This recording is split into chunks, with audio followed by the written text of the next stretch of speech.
খরস্রোতা নদী, চারদিকে ঘন জঙ্গল। সেই জঙ্গলে প্রতিদিন রাতের বেলায় এক সুন্দরী পিশাচিনী বা যক্ষিণী অর্ধ উলঙ্গ অবস্থায় ঘুরে বেড়ায় নতুন শিকারের খোঁজে। Hello and welcome to AST story. জঙ্গলের ভেতরে একটা প্রাচীন ভাঙাচোরা মহল আছে। ওই মহলের পাশে অনেকগুলো কবর, কিন্তু অবাক ব্যাপার, সেই মহলে মানুষ মাত্র দুজন বাস করে। আর যে দুজন বাস করে তাদের মধ্যে একজন মানুষের কোনো নাম নেই।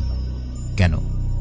আর আরেকজন মানুষের নাম তো আছে, কিন্তু সেই মানুষটা যে কে সেটাই রহস্য। দুর্ভাগ্যবশত এই জঙ্গলের মধ্যে এসে পড়ে একজন, আর এই অভিশপ্ত রাজমহলের ভেতরে তার সঙ্গে যা যা শুরু হয় শিহরিত করে তুলবে। আর এটা যে সময়ের কাহিনী, যে যুগের কাহিনী, সেই যুগে ঈশ্বরের কোনো অস্তিত্ব নেই, শুধু আছে শয়তান। গত বছর অর্থাৎ 2023 সালে এই মাস্টারপিস মুভিটা রিলিজ হয়, কিন্তু অবাক ব্যাপার হলো আজকে সময়ের মুভি হলেও এই সম্পূর্ণ মুভিটা ব্ল্যাক অ্যান্ড হোয়াইটে। কেন? এটাও মুভি শেষে আমি বলে দেব। একটা সেরা horror fantasy masterpiece movie AST story presents Bramayugam. সময়টা 17 দশক। দুটো লোককে একটা ঘন জঙ্গলের মধ্যে বসে থাকতে দেখা যায়। দেখে মনে হচ্ছিল তারা কোনো একটা কিছুর ভয়ে যেন পালিয়ে সেই জঙ্গলের মধ্যে আশ্রয় নিয়েছে। তারা কিছু কাঠ জোগাড় করে আগুন জ্বালায়, কিন্তু তখনই হঠাৎ করে তাদের মধ্যে থাকা কোরা নামের এই লোকটা কেমন যেন অদ্ভুত আচরণ করতে শুরু করে। কি হয়েছে জিজ্ঞেস করলে কোরা কিছু দূর উঠে গিয়ে আকাশের দিকে তাকিয়ে শান্ত ঠান্ডা গলায় বলে, অবস্থা খুব একটা ভালো বুঝছি না। আজকে রাতে নদী পার করা অসম্ভব। কেন জানি না মনে হচ্ছে এই জঙ্গলে কোনো এক অশরীরী আত্মা আছে। আজকে রাতটা ভয়ানক। খেয়াল রাখিস যাতে আগুনটা না নিভে যায়। একটু পরে দুজন ঘুমিয়ে পড়ে। ঘুম থেকে উঠে এই লোকটা দেখে সেখানে তার বন্ধু কোরা কোথাও নেই। কোরাকে খুঁজতে খুঁজতে একটু আগে একটা জায়গায় গিয়ে সে দেখে একটা বড় গাছের সামনে কোরা হা করে দাঁড়িয়ে আছে। তবে তাকে দেখে মনে হচ্ছে সে যেন আর নিজের মধ্যে নেই। তার সঙ্গী তাকে অনেকবার করে ডাকে, কথাগুলো তার কান অবধি পৌঁছচ্ছে না। হঠাৎ করে দেখা যায় জঙ্গলের উল্টো পাশে ওই বড় গাছটার ওপার থেকে গয়না পরা এক অর্ধ উলঙ্গ ওই সুন্দরী মেয়েটা বেরিয়ে আসে। তাকে দেখেই এই লোকটা হঠাৎ আতকে উঠে বলে, যক্ষিণী। যক্ষিণী কথার অর্থ হলো পিশাচিনী। পিশাচিনীরা নিজেদের মায়াজালে কাউকে ফাঁসিয়ে সেই মানুষটাকে হত্যা করে ফেলে, ঠিক যেমন করে কোরাকে নিজের মায়াজালের বশে সে বশীভূত করে ফেলেছে এবং তারপর তার নগ্ন শরীরের মোহে জড়িয়ে কোরার সঙ্গে ঘনিষ্ঠ হওয়ার ছল করে কামড়ে ছিঁড়ে খায় এই যক্ষিণী। লোকটা নিজের সঙ্গীকে হারিয়ে প্রাণ বাঁচাতে জঙ্গলের মধ্য দিয়ে ছুটতে ছুটতে সেই নদীটা খুঁজে বার করার চেষ্টা করে, যে নদীটা পার করলে এই ভয়ঙ্কর জঙ্গলটাকে পার করতে পারবে। বেশ কয়েকদিন জঙ্গলের নানান জায়গায় ঘুরে লোকটা শেষ পর্যন্ত নদীটা খুঁজে পায়, কিন্তু নদীটা খরস্রোতা নদী, পাহাড়ের উপর থেকে ঝর্ণা হয়ে নিচে নেমে গেছে। কাজেই এই সময় যতটা জল আছে নদীতে, এই নদী পার করা প্রায় অসম্ভব। ক্লান্ত এবং ক্ষুধার্ত শরীর নিয়ে চলতে চলতে জঙ্গলের প্রান্তে এই ভাঙা চোরা পুরনো একটা প্রাসাদের সামনে পৌঁছায় সে। চারিদিকে কেমন যেন বড় বড় ঘাসের জঙ্গল, জায়গাটা থমথমে। সেখানে ঢুকেই সে দেখতে পায় কিছু নারকেল পড়ে আছে। খিদের জ্বালা মহা জ্বালা, লোভ সামলাতে না পেরে সে নারকেল খেতে গেলে পেছন থেকে এরকম একটা অর্ধ উলঙ্গ লোক বলে, কে তুই? আর এখানে কেন এসেছিস এত জায়গা থাকতে? লোকটার কথা শুনেই লোকটা ভয়ে ভয়ে বলে, নদী পার করতে না পেরে জঙ্গলে পথ হারিয়ে ফেলেছি, আমাকে একটু সাহায্য করুন। ওই পাশ থেকে ভারী গলায় তখন একটা আওয়াজ ভেসে আসে, কে রে? কে ঢুকেছে আমার প্রাসাদে? কে আছিস? ওকে বলে দে আমার অনুমতি ছাড়া এখানে একটা মাছি পর্যন্ত ঢুকতে পারে না। এই কথাটা শুনে লোকটাকে অন্দরমহলের সামনে নিয়ে গিয়ে দাঁড় করানো হয়। দেখা যায় বেরিয়ে আসে এই প্রাসাদের মালিক, এর নাম কড্ডুমান পট্টি, এবং এতক্ষণে লোকটা নিজের নাম জানায়। লোকটা বলে, আমার নাম থেওয়ান, পেশায় আমি একজন পানন। পানন কথার অর্থ হলো আগেকার দিনে গান শুনিয়ে রাজার ঘুম ভাঙাতো যারা, তাদেরকে পানন বলা হতো। আমি যেই রাজ্যের রাজার দাস হিসাবে থাকতাম, সেই রাজ্যে গৃহযুদ্ধ লেগেছে এবং কোনো রকমে প্রাণ বাঁচিয়ে আমি আর আমার বন্ধু নদী পার করার জন্য এই জঙ্গলের মধ্যে ঢুকি, কিন্তু তারপর বন্ধুকে হারিয়ে আমি এই প্রাসাদে এসে উপস্থিত হয়েছি। কড্ডুমান পট্টির লোকটাকে দেখতে কেমন যেন অদ্ভুত, চোখে মুখে কেমন যেন অশুভ ছায়া। হঠাৎ করে বলে, গান পারিস? শোনা একটা গান।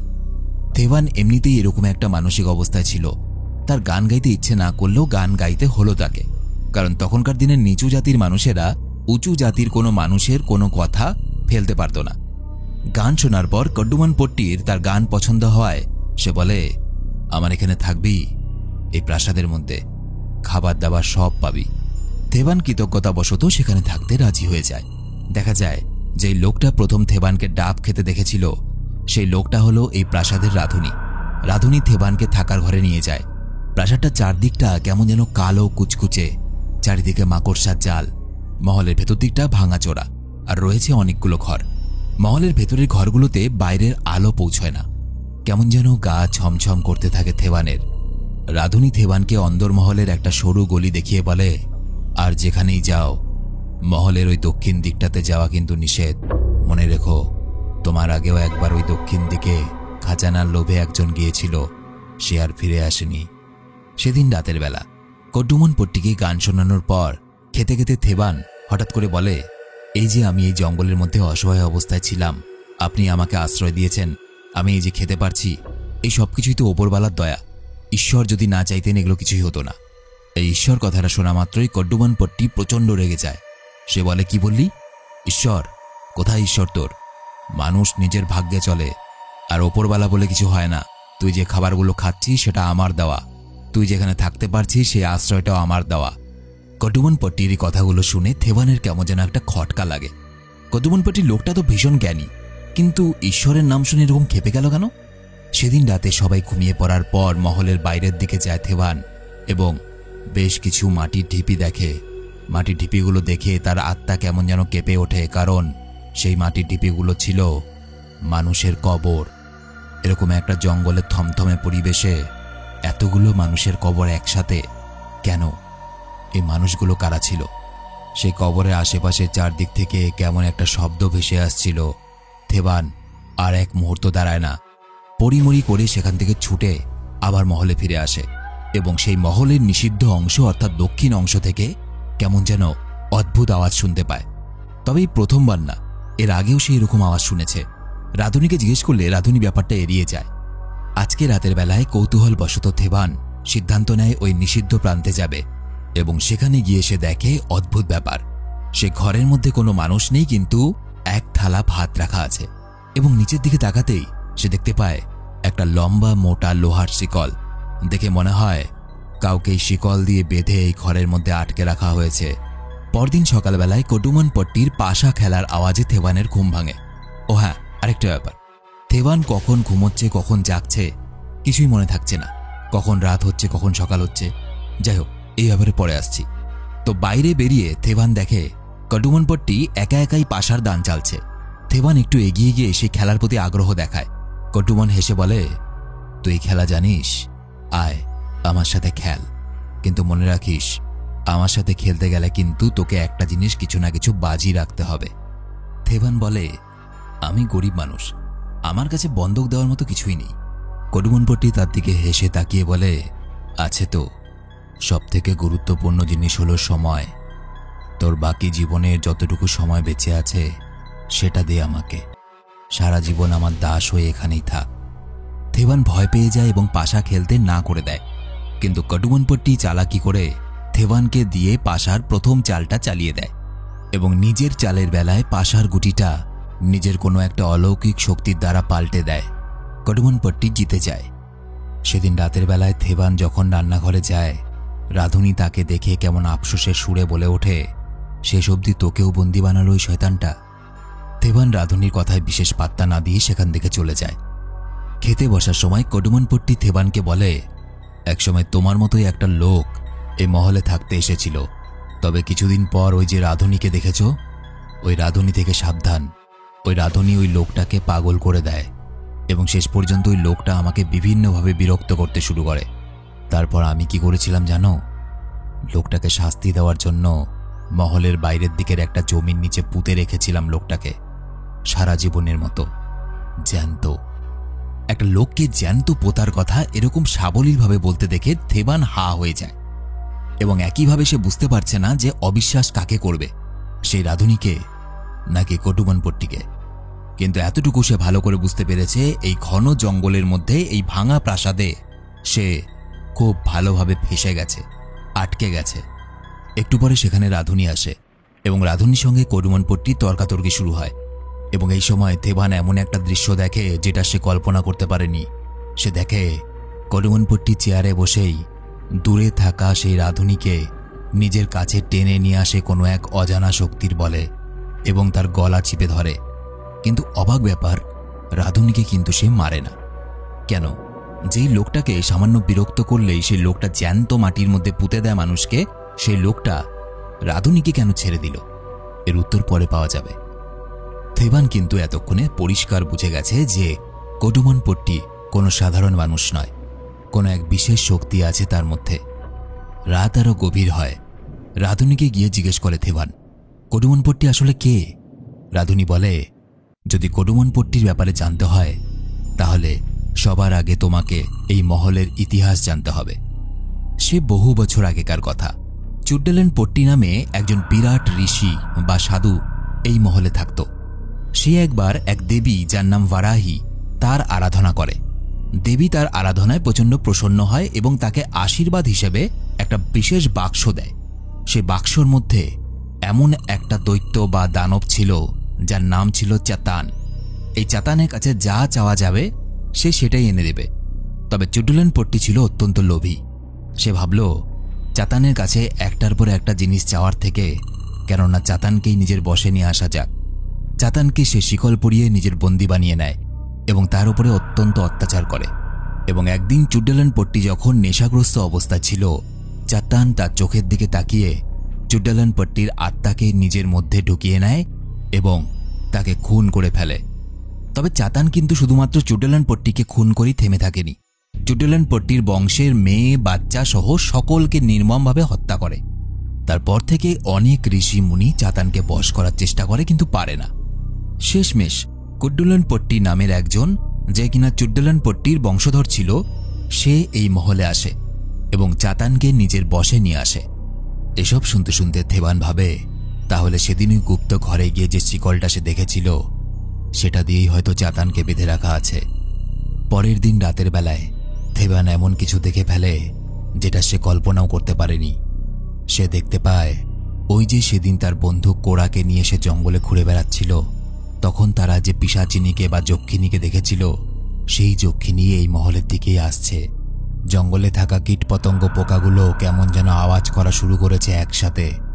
এবং থেভান দেখে একটা ঘরে বসে গায়ে ছাই ভস্য মেখে কড্ডুমনপট্টি বসে আছে। সেই যক্ষিণী কড্ডুমনপট্টির সামনে আসে এবং দেখা যায় সেই পিশাচিনী কড্ডুমনপট্টির সঙ্গে যৌন সম্পর্কে লিপ্ত হচ্ছে। একটা পিশাচিনী একটা মানুষের সঙ্গে যৌন সম্পর্কে লিপ্ত হচ্ছে, এটা দেখে থেভানের মাথায় ঘুরে যায়। পরের দিন সকালবেলায় থেভান ঠিক করে নেয়, আর যাই হয়ে যাক না কেন এই মহলে আর এক মুহূর্ত থাকব না। কারণ এই মহলটা সম্পূর্ণ অভিশপ্ত মহল হয়ে দাঁড়িয়েছে, যেখানে রাতের বেলায় একটা পিশাচিনী এসে মানুষের সঙ্গে যৌন সম্পর্কে লিপ্ত হয়। থেভান চলেই যাচ্ছিল, এমন সময় সেখানে কড্ডুমনপট্টি এসে তার সামনে দাঁড়ায় আর শান্ত স্বরে বলে, দেখো, তুমি এখান থেকে যেতে চাইলে যেতেই পারো, কিন্তু কত দূর যাবে? বাইরে তো প্রচণ্ড বৃষ্টি হচ্ছে, আর জানো তো বৃষ্টির সময় জঙ্গল আরো ভয়ানক। অবাক ব্যাপার, এতক্ষণ পর্যন্ত খেয়াল করেনি তো। হঠাৎই বাইরে সত্যি প্রচণ্ড বৃষ্টি এসেছে। এই বৃষ্টির মধ্যে এখান থেকে বেরোনো অসম্ভব। কিন্তু অবাক ব্যাপার হলো, আকাশে সবকিছু তো ঠিকঠাকই ছিল, হঠাৎ করে বৃষ্টি এলো কোত্থেকে? কডুমনপট্টি আগের মতোই বলে চলল। সে বলে, কি জানো থেভান, এটা ব্রহ্মযুগ বা কলিযুগ। এই যুগের মধ্যে কোনো ঈশ্বরের কোনো অস্তিত্বই নেই। ঈশ্বরকে ডাকো, যদি তোমায় বাঁচাতে পারে তো বাঁচিয়ে দেখা। কারণ এই যুগের মধ্যে একমাত্র শক্তিশালী মানুষদের স্থান আছে, যেমন আমি। এই ঘটনার পর বেশ কিছুদিন কেটে যায়, কিন্তু বৃষ্টি থামার নামও নেয় না। থেভান আর অপেক্ষা করতে না পেরে অধৈর্য হয়ে মহলের বাইরের দিকটায় এসে দেখে রাধুনী কবরের মতো একটা গর্ত খুঁড়ছে। থেভান ভয় পেয়ে যায়, কারণ তার মনে হয় তাকেই হয়তো কবর দেওয়ার জন্য কডুমনপট্টি রাধুনীকে গর্ত করতে বলেছে। থেভান আর কোনো কিছু না ভেবে মহল থেকে যে কোনো উপায়ে পালানোর জন্য দৌড়তে শুরু করে। কিন্তু খানিকটা পথ গিয়েই তার শরীর প্রচণ্ড খারাপ লাগতে শুরু করে। পেটে প্রচণ্ড ব্যথা, কাশি এবং তার সাথে গলা দিয়ে রক্ত উঠে আসতে শুরু করে। একসময় থেভানের চোখের সামনে সবকিছু ঝাপসা হয়ে যায়। প্রাণ বাঁচাতে কোনো রকমে সে মহলের মধ্যে আবার ফিরে আসে। কডুমন পট্টি ওখানেই দাঁড়িয়েছিল। কডুমন পট্টিকে দেখে সে বলে, প্রভু আমাকে বাঁচান। কডুমন পট্টি ঠান্ডা স্বরে বলে, আমার অনুমতি না নিয়েই চলে যাচ্ছিলি? অনুমতি নে আমার থেকে। থেভান বলে, প্রভু আমাকে যাওয়ার জন্য অনুমতি দিন। কডুমন কেমন একটা কুটিলভাবে বলে, আমার পছন্দ হয়নি, অন্যভাবে রিকোয়েস্ট কর। থেভান আবার অনুরোধ করে তাকে এখান থেকে যাওয়ার জন্য অনুমতি দিতে বলে। কডুমন পট্টি কুটিল হেসে বলে, অনুমতি দিলাম না, তুই যেতে পারবি না। এই বলে সে দানবের মতো হাসতে শুরু করে জোরে জোরে, এবং থেভান সেখানেই জ্ঞান হারায়। জ্ঞান ফেরার পর রাধুনী তাকে বলে, তুমি বৃথা চেষ্টা করছো। এর আগেও অনেকেই এখান থেকে পালানোর চেষ্টা করেছে, কিন্তু কেউ এখান থেকে জীবিত অবস্থায় পালাতে পারেনি। এবং আরেকটা জিনিস, যারা এখানে একবার আসে তারা সবাই ধীরে ধীরে নিজের নাম, পরিবার এবং অতীতের সমস্ত কথা ভুলে যায়। থেভান মনে করার চেষ্টা করে তার নিজের নাম কি, তার মায়ের নামই কি, তার গ্রামটাই বা কোথায় ছিল। কিন্তু অবাক ব্যাপার, অতীতের কোনো কথাই থেভানের আর মনে পড়ছে না, নিজের নামটা পর্যন্ত না। রাধুনী থেভানকে মহলের সেই গোপন ঘরে নিয়ে যায় যেখানে থেভান একদিন ভুল করে ঢুকে পড়েছিল। সেখানে গিয়ে রাধুনী তাকে একটা লাশ দেখিয়ে বলে, এই লোকটাও তোমার মতো একবার এই মহলে এসেছিল এবং ফেঁসে গিয়েছিল। ধীরে ধীরে ইনিও এনার নাম, পরিচয় সবকিছু ভুলে উন্মাদ হয়ে যায় এবং এনাকেই উল্টে লোহার শিকল দিয়ে এখানে বেঁধে রাখতে হয়। আর তুমি জানো এই লোকটা কে? এই লোকটাই হলো আসল কডুমন পট্টি। আর যাকে তুমি এতদিন ধরে কডুমন পট্টি হিসাবে দেখছো, সেই লোকটা একজন ভেকধারী। ওই লোকটা আর কেউ নয়, ওটা হলো সেই শয়তান যার নাম চাতান। হ্যাঁ, আমি তোমাকে সেদিন আসল সত্যি কথাটা বলিনি। কডুমন পট্টি এই মহলে চাতানকে ধরার জন্য এসেছিল, কিন্তু তারপর সে নিজেই তার শিকার হয়ে যায়। চাতানকে দেখে রক্ত মাংসের মানুষ মনে হলেও সে আসলে শুধুমাত্র একটা পিশাচ। তার মধ্যে মন, দয়া, মায়া বলতে কিচ্ছু নেই, শুধুমাত্র আছে ওপরওয়ালার প্রতি ঘৃণা এবং মৃত্যুর নেশা। থেভান এই কথাগুলো শুনে যেন আকাশ থেকে পড়ে। সে কি বলবে, কি করবে কিছুই বুঝতে পারছিল না। এবং এর সাথে এটাও পরিষ্কার হয়ে যায় যে সেদিন ঈশ্বরের নাম শোনার পর কেন কডুমন পট্টি অর্থাৎ চাতান রেগে গিয়েছিল, কারণ সে যে আসলে শয়তান। এই চাতানকে শেষ করার কোনো উপায় আছে কিনা জানতে চাইলে রাধুনী জানায় যে এই মহলে মাটির নিচে, যেখানে এই মহলের চালের ভাণ্ডার সংরক্ষণ করা হয়, তার নিচের অংশে একটা গোপন ঘর আছে। যে ঘরটার ভেতরে ঢুকলে তার মধ্যেও একটা ছোট্ট ঘর পাবে। সেই ঘরটার মধ্যে একটা প্রদীপ জ্বলছে, তবে সেই ছোট ঘরের দরজাটা সবসময় বন্ধ থাকে। আর তার ঠিক ওপরের ঘরটাতেই থাকে চাতান, যে কিনা সর্বদা সেই প্রদীপটাকে পাহারা দিচ্ছে। রাধুনী সেই ঘরের চাবি খোঁজার অনেক চেষ্টা করেও আজ অবধি সেই চাবি খুঁজে পায়নি। এটা জানার পর থেভান আর রাধুনী মিলে ঠিক করে তারা যেভাবেই হোক ওই চাবিটা খুঁজবে এবং চাতানকে শেষ করে এই অভিশপ্ত মহল থেকে বেরিয়ে যাবে। থেভান এবার নিজে থেকেই পাশা খেলতে চায় এবং বিভিন্ন চালাকি করে সে জেনে যায় যে কডুমন পট্টির বেশে চাতান ওই চাবির গুচ্ছটা নিজের ধুতির কোচরে রাখে। ফিরে এসে থেভান রাধুনীকে বলে, শোনো, একটা বুদ্ধি করেছি। আজকে রাতের বেলায় মদের সঙ্গে বেশ সুস্বাদু কোনো একটা মাংস রান্না করো এবং চাতানকে খাওয়াও।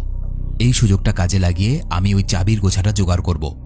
কথা মতো রাধুনী যখন বিশেষ প্রস্তুতি নিয়ে খাবারগুলো তৈরি করছিল, তখন চাতান তার কাছে আসে এবং আবারও তার গলা টিপে ধরে।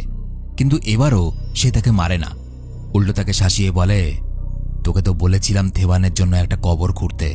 ভালো চাস তো সেই কবরটা তাড়াতাড়ি খুঁড়ে রাখ, কারণ আমি আর থেভানকে সহ্য করতে পারছি না। রাতে খাবার সময় চাতানকে ভালো করে খাইয়ে মদের নেশায় চুর করে তার থেকে চাবি নেওয়ার চেষ্টা করে থেভান। কিন্তু থেভান চাতানের ধুতির কোচরে ওই চাবিটা খুঁজে পায় না। চাতান ছিল অত্যন্ত চতুর। সে আসলে মদের নেশায় ঘুমিয়ে পড়েনি, নেশাগ্রস্ত হওয়ার নাটক করছিল। সে হঠাৎই দেখা যায় থেভানের গলা টিপে ধরে এবং তার শরীর থেকে তার আত্মাকেও টেনে নিজের মধ্যে নেওয়ার চেষ্টা করে। ঠিক এই সময় মাটির নিচে সেই ঘরের দরজা খোলার আওয়াজ এসে থমকে যায়।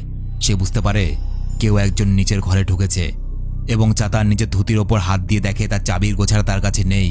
এবং এই সময় হঠাৎ করে সেই অভিশপ্ত মহলের সবগুলো প্রদীপ নিভে যায় এবং চাতান তার অন্যের আত্মা টেনে নেওয়ার শক্তি হারায়। আসলে রাধুনী থেভানকে একটা মহড়া হিসাবে ব্যবহার করেছে মাত্র।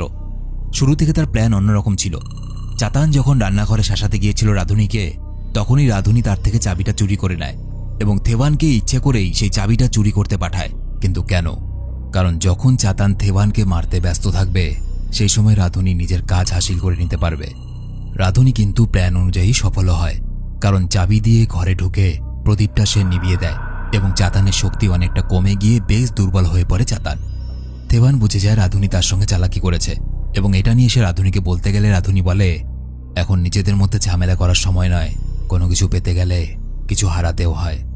যত তাড়াতাড়ি সম্ভব দেবী ভারাহির দেওয়া সেই বিশেষ বাক্সটার মধ্যে চাতানকে আবার আগের মতো বন্দি করতে হবে। কিন্তু মনে রেখো, আমাকে আর তোমাকে আটকানোর জন্য চাতান কিন্তু সব রকম ছলনা করবে। হতে পারে সে এমন এমন ভ্রম তৈরি করবে যাতে আমরা মানসিকভাবে দুর্বল হয়ে যাই। কারণ জানো তো, একটা কথা প্রচলিত আছে, শয়তানের থেকে ভালো ছলনা আর কেউ করতে পারে না। এরপর তারা অনেক কষ্টে একটা ঘরে ঢুকে চাতানকে খুঁজে পায় এবং তখন চাতান সেই রাধুনির দিকে তাকিয়ে কেমন একটা স্বরে জিজ্ঞেস করে, তুই কি ভুলে গেছিস আমার ওপর দেবীর আশীর্বাদ আছে? তুই একটা সামান্য রাধুনি, তোর মধ্যে এমন কি ক্ষমতা আছে যে তুই আমার মতো একজন বলবানকে নিজের বশে আনবি? এই কথা শুনে চাতান এবং থেভান সবাইকে অবাক করে দিয়ে রাধুনি যা বলে তাতে সবার হোশ উড়ে যায়। রাধুনি বলে, আমার আসল পরিচয় কখনো জানতে চেয়েছো আমি কে? আমি হলাম কড্ডুমানপট্টির ছেলে, তার অবৈধ সন্তান। কড্ডুমানপট্টির এক দাসীর সঙ্গে অবৈধ সম্পর্ক ছিল এবং সেই সম্পর্কের জেরে এক সন্তান জন্ম নেয়। এই সন্তানই হলো এই রাধুনি। অর্থাৎ এই রাধুনির শরীরেও কড্ডুমানপট্টির বংশেরই রক্ত বইছে। আর দেবী ভারাহির দেওয়া বর অনুযায়ী পট্টি বংশের কেউ, অর্থাৎ পট্টি বংশের রক্ত বইছে এরকম কেউই চাতানকে বশ করতে পারে। এবং এই জন্যই চাতান শুরুতেই পট্টি বংশের সকল মানুষকে হত্যা করেছিল। কিন্তু সে জানত না কড্ডুমানপট্টির একটা অবৈধ সন্তানও আছে, যে কিনা এতদিন পরে তার সামনে দাঁড়িয়ে, এই রাধুনি। চাতান বুঝতে পারে তার খেলা হয়তো এইবার শেষ হয়ে এসেছে, তাই প্রথমে সে শক্তি প্রয়োগ করে জেতার চেষ্টা করে। কিন্তু দেখা যায় রাধুনি কিন্তু একটু আধটু তন্ত্র সাধনা জানত, যার সাহায্যে এবং থেভানের সহযোগিতায় চাতানকে সে অনেকটা ঘায়েল করতে পারলেও চাতান তার বিশেষ শক্তি প্রয়োগ করে সবাইকে অজ্ঞান করে সেখান থেকে উধাও হয়ে যায়। রাধুনি আর থেভানের যখন জ্ঞান ফেরে তখন রাধুনি দেখে যে মহলের সম্পূর্ণ একটা অন্য প্রান্তে চলে এসেছে তারা। আর এইবার তার মনে হয় কেউ যেন মহলটাকে নাগরদোলনার মতো বন বন করে ঘোরাচ্ছে। রাধুনি নিজেকে বাঁচাতে এক দেওয়াল থেকে অন্য দেওয়ালের ওপর আছাড় খেয়ে পড়তে থাকে, আর অন্যদিকে থেভান চাতান আর রাধুনিকে খুঁজতে খুঁজতে মহলের এমন একটা প্রান্তে এই সুড়ঙ্গের মধ্যে চলে আসে এবং একসময় দেখে সেই সুড়ঙ্গের মধ্যে আর এগোনোর রাস্তা নেই। সামনেও দেওয়াল, পেছনেও দেওয়াল, এবং আস্তে আস্তে দেখা যায় মাথার ছাদটা ক্রমশ নিচের দিকে নামতে শুরু করেছে এবং একসময় থেভানের উঠে দাঁড়ানোর মতো আর জায়গা থাকে না। চারদিকের দেওয়ালগুলো তাকে চেপে ধরতে শুরু করে এবং ধীরে ধীরে থেভানের মশালটাও নিভে যায়। দৃশ্য পাল্টায়। দেখা যায় অনেকক্ষণ ধরে চেষ্টা করার পর রাধুনি তার বাবা মানে আসল কড্ডুমানপট্টি শেখানো মন্ত্র প্রয়োগ করে চাতানকে খুঁজে বার করে এবং ততক্ষণে থেভান যেখানে আটকে পড়েছিল সেখানে দেওয়ালের একটা কমজোর অংশ ভেঙে সে বেরিয়ে আসে এবং তাকে দেখে রাধুনি ভারাহির সেই বিশেষ বাক্সটা দেখায় যেখানে চাতানকে বন্দি করতে হবে এবং সেটা খুলতে বলে। চাতান আবারও থেভানকে নিজের কথার জালে ফাঁসিয়ে ভয় দেখায়। এই সুযোগে চাতান রাধুনির উপর ঝাঁপিয়ে পড়ে এবং মাটিতে ফেলে তার গলা টিপে ধরে। তবে এবার অনেক সাহস জোগাড় করে থেভান চাতানের ঘাড়ে ছুরি মেরে দেয়। চাতান একদম ঘায়েল হয়ে যায় এবং এটা দেখে রাধুনি এগিয়ে আসে এবং তার বাঁ হাতের আঙুলে থাকা আংটিটা নিয়ে নেয় আর আহত চাতানের গায়ে আগুন লাগিয়ে দেয়। চাতান যন্ত্রণায় ছটফট করতে থাকে এবং চাতানের গায়ের আগুন প্রাসাদের বেশ কিছু জায়গায় লেগে যায়। একসময় কড্ডুমানপট্টির রূপ ধরা যে শরীরের মধ্যে চাতান ছিল সেই শরীরটা পুড়ে শেষ হয়ে যায়, কিন্তু চাতান তো শেষ হয় না। ওই জ্বলে যাওয়া লাশটার মধ্য থেকে আসল চাতান বেরিয়ে আসে। কি ভয়ঙ্কর সেই রূপ! তার একটা হুঙ্কারে মহলের চারদিক কেঁপে ওঠে। রাধুনি যে আংটিটা নিয়েছিল সে আংটিটাই হলো চাতানকে কন্ট্রোল করার চাবিকাঠি। ওই আংটিটা পরে তাকে বাক্সে বন্দি করার পালা এবার। তাই এবার তাকে উদ্দেশ্য করে রাধুনি বলে ওঠে, আমি এই দিনটার জন্য বহুকাল অপেক্ষা করেছি, আজ থেকে আমি তোর মালিক। এই বলে সে আংটিটা পরতে গেলে থেভান তাকে বাধা দিয়ে বলে, এই আংটিটা দয়া করে পরবেন না। আপনি তাহলে এতদিন এই মহলে ছিলেন শুধুমাত্র ক্ষমতার লোভে, ওই শয়তানটাকে বশ করার জন্য। আপনি কি ওর শেষ চান না? আর আপনি যদি এই আংটি এখন পরেন তাহলে আপনিও আপনার পূর্বপুরুষদের মতো ভালো খারাপের বিচার হারাবেন এবং ধীরে ধীরে ওই চাতান আপনাকেও নিজের কবলে করে নেবে। কিন্তু রাধুনি বলে, আমি ছিলাম অবৈধ সন্তান, তার কোনো কিছুর ওপরই আমার অধিকার ছিল না। তবে আজ কেউ আমাকে থামাতে পারবে না। এই শয়তানকে বশ করব আমি, আর এই মহলের রাজা হয়ে উঠব আমি।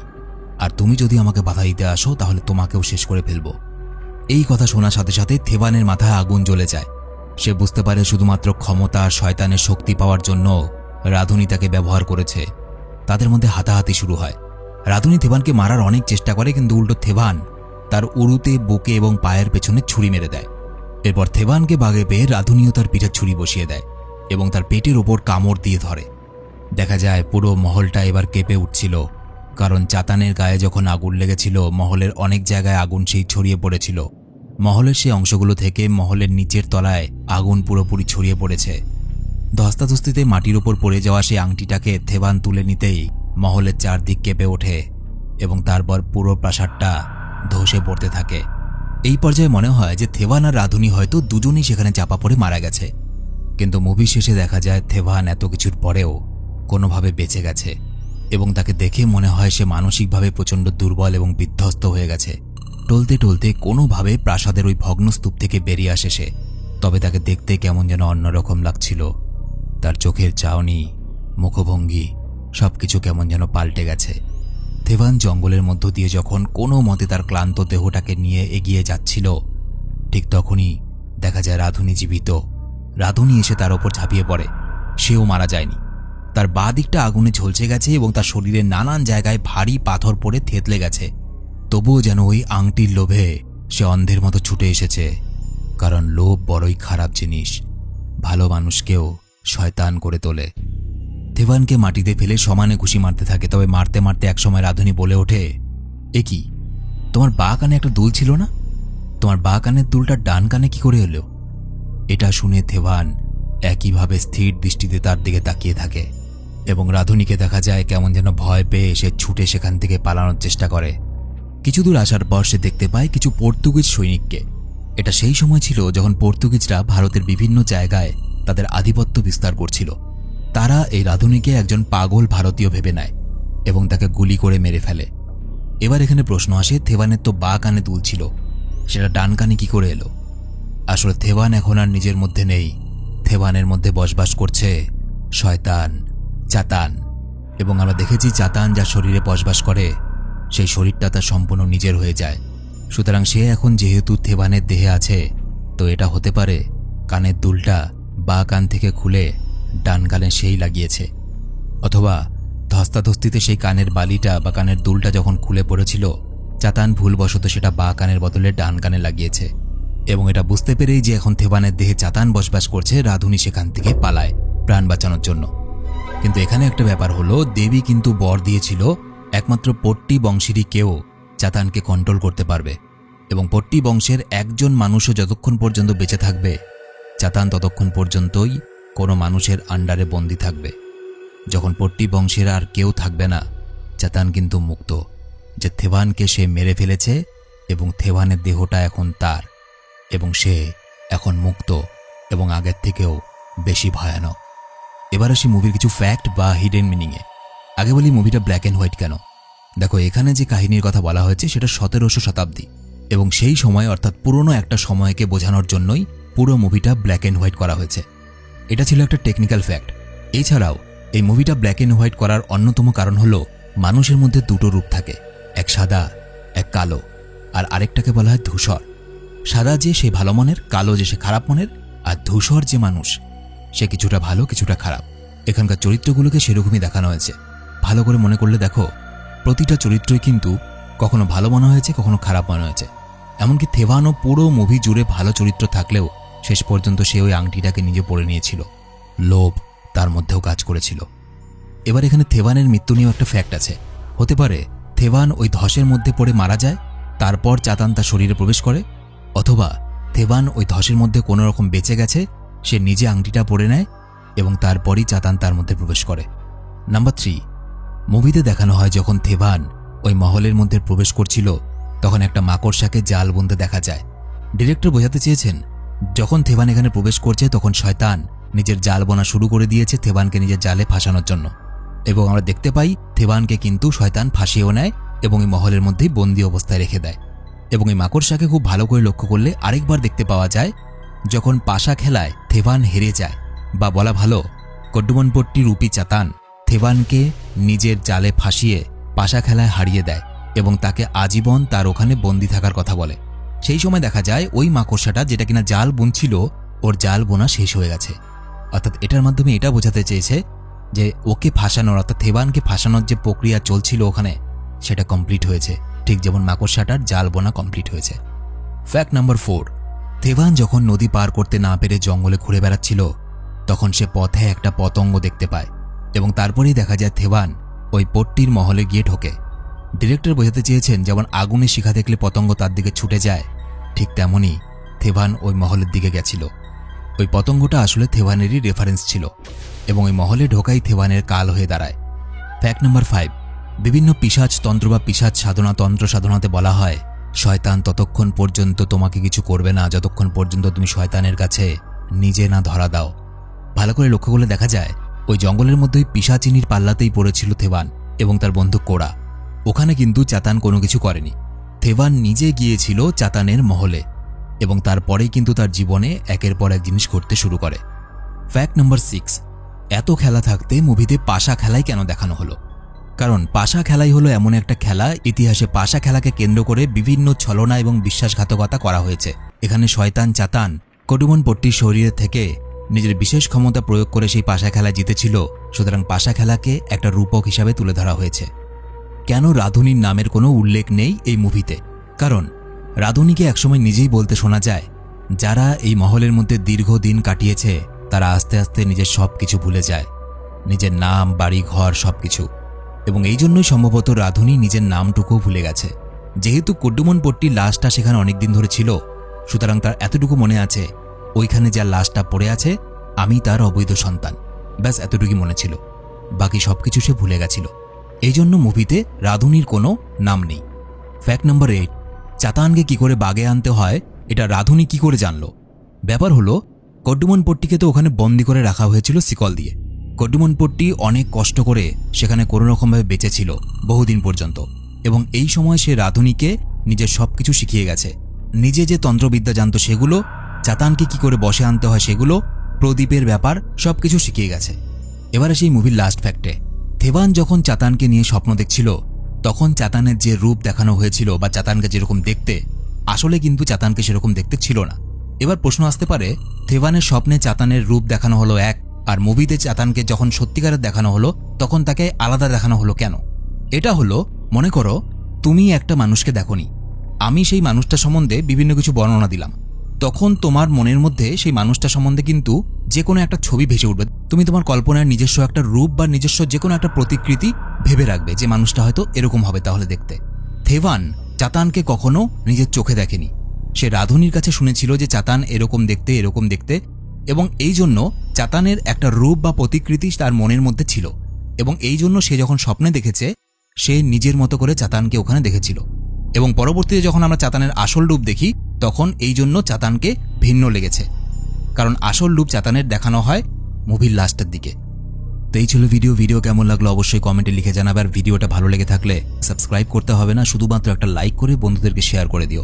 আর হ্যাঁ, ভিডিওটা লাইক করতে ভুলো না, চাতান কিন্তু এখন মুক্ত। তোমরা আমার সাথে সরাসরি কথা বলতে পারো ফেসবুক, ইনস্টাগ্রামে, লিংক ভিডিওর নিচে ডেসক্রিপশনে দেওয়া আছে। জঙ্গলে তো আমিও ঘুরি, কিন্তু কোনো পিশাচিনি তো